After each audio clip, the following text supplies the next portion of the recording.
Okay, nagbabalik po ang Good Morning Boss. Ang ating pong oras, alas 7:28 na po ng umaga. Ang oras na yan ay hatid po sa atin ng GSIS. Maasahan ng Good Bayan. Okay, sa punto pong ito, pag-usapan naman natin, alam niyo po, pabigat ng pabigat ang trapikong ating nararanasan sa may kakalsadahan, especially dyan po sa may EDSA. Kaya naman dapat nag-iisip na tayo ng mga alternatibo. May isa pong inventor na nakaisip ng aircon jeepney kung saan makakaranas tayo ng benepisyo ng parang nakasakay ka sa kotse. Pero ang jeepney po ang inyong sinasakyan. Para pag-usapan po yan, makakapanayan po natin ang presidente ng Liga ng Transportasyon at Operators sa Pilipinas Incorporated na si Mr. Orlando Marquez. Sir, welcome back. Magandang umaga. Good morning, Audrey, at good morning sa iyong viewers, buong Pilipinas. Magandang umaga po sa inyo lahat. Okay, kami pong mga mananakay, mga commuters po, usually pag sumakay ka ng mga jeepney, pag umulan, maaanggyang ka ng tubig. Kapag mainit naman, napakainit po. Just matagkag. Ano po itong na-invento ninyo na aircon jeepney? Actually, this is not a purely invention, kundi ito ay innovation na lang po. So ito po yung ating ini-introduce sa ating mga kababayan, lalo na sa hanay ng jeepney transport sector. Dahil yung ating mga jeepney ngayon, ay hindi na po na-deliver yung tamang convenience ng ating pasahero dahil sa napakabigat na traffic, napakainit. Pag umulan naman, tama yung sinabi mo, lahat basa, ibababa mo yung tolda, ang haba ng jeep, ang init-init sa loob, pagbaba mo, basa ka ng pawis, sasalubungin mo yung ulan o mo. So sakit ang abutin natin. Kaya ang ating inirekomenda sa ating mga kasama, at ito po ay magbe-birthday na ng 20 years yung ating programa dito sa modernization program ng PUJ. At gusto naman natin kasi na ma-i-upgrade yung ating sariling transport industry na makasakay naman yung ating mga kababayan ng air condition na sasakyan na tunay na gawang Pilipino. Pero ang pamasahe po ba dito dahil aircon, may bahagyang mas mataas po siya kaysa sa ordinary jeepney? Tama ka, Audrey, dahil unang-una kasi mas mataas ng konti yung maintenance niya dahil air condition. So, kaya naman natin bumayad at regulated ang pamasahe dito.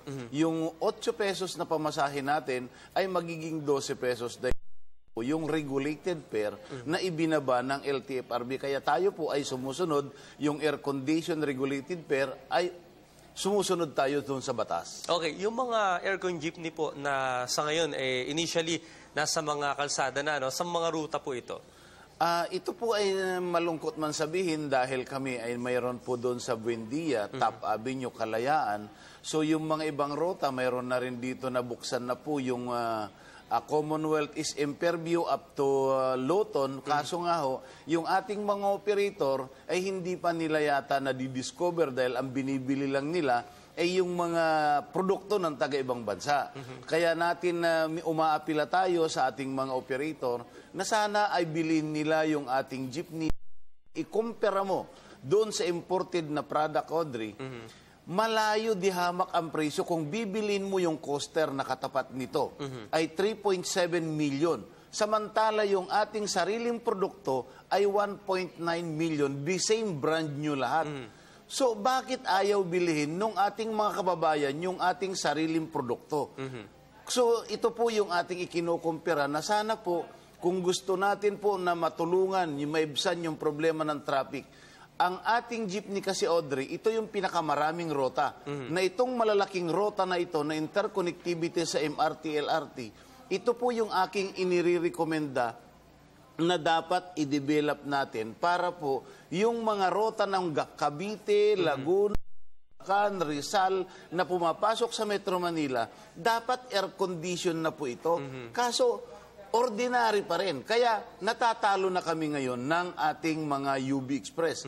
UB Express hindi natin kalaban. Kahit anong mode ng transport, hindi natin kalaban. Kailangan lang natin i-improve natin at sumunod tayo doon sa tinatawag na International Engineering Safety Standard para po tayo may deliver natin yung tamang convenience ng ating mga pasahero. Okay, kung lalagay po ako sa katayuan ng mga investor o yung mga tinatawag nating operator, Opo. 1.9 million ang isang unit. Ilang seater po ito? 25-seater. Mas na mahaba air condition. siya. Opo. Mas malawak. No? Nakakatayo ka, nakakalakad ka na sa loob ng jeep. So, Minibus din, ano? parang bus din, na coaster din po. Kaya nga, ang ating rekomenda, sumulat tayo sa Department of Tourism kay Secretary Jimenez na sana po yung ating pambansang panlupang sasakyan ng Pilipinas, irekomenda naman na biliin ng ating mga resorts o hotel. Para sa ganon, makita naman nila na ang ating bansa, dahil ang ating mga bisita sa ating bansa, nandoon sa mga resorts, nandoon sa hotel, na sana po, ay idalhin naman sa airport dahil dati pinagkakait, ikinahihiya ng mga airport manager na wag daw dumapo yung mga jeep sa airport.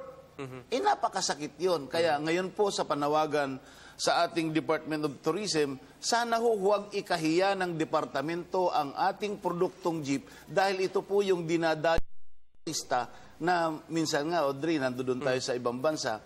Pag galing sa ibang bansa yung turista at bumalik sa kanilang bansa, hindi sila maniniwala na galing sa Pilipinas pag hindi nakasakay ng jeep. Okay, kung sino man po yung mga airport manager na yan, ano? Talaga naman, ang mga jeepney po ay tatak Pilipino. Yan kagad dapat Opo, na nakikita ng mga turista pagdating pa lang dito sa Maynila. Okay, matanong ko lang po, malapit na yung ASEAN integration. Ano pong balak nyo dito? Dapat makita to ng mga neighboring countries po natin para mag-invest din sila sa ganitong air-conditioned jeepney. Ito nga ho yung panawagan natin, Audrey, na sana po yung ating tourism ay tulungan nila po yung ating pagmamanufacture ng ating jeepney, lalong-lalo na sa ating gobyerno, na sana po apurahin nila yung pondo ng ating jeepney modernization program kay Secretary Abaya para may pakita naman natin na yung ating sariling transport industry ay ini-improve natin at mai-deliver natin yung tama at totoong convenience at saka yung safety program mai-deliver natin sa ating mga kababayan. Okay, yung mga kababayan po natin, mga boss natin, baka meron diyang operator. Saan po ba kayo marireach kung gusto nilang bumili or magpagawa ng ganitong air-conditioned jeepney? Pwede po silang tumawag po doon sa ating telepono, sa ating landline ay 889-5829 at yung cell number po na pwede nilang i-text po ay 0998-574-3574 at saka yung text naman po ay pwede nila i-text Globe po ito 0927-722-2211 at nagbibigay na kami ng libreng training for the Jeepney PUG Modernization Program at nagpapasalamat tayo kay Chairman Hines saka kay Director Hausian ng NCR dahil sisimulan na nila na magpatupad yung Jeepney Modernization Program ngayong taon na ito. Okay, maraming salamat po sa lahat ng impormasyon na ibinahagi niyo sa amin ngayong umagang ito. Baga magkakaunti lang yung ating oras, sayang.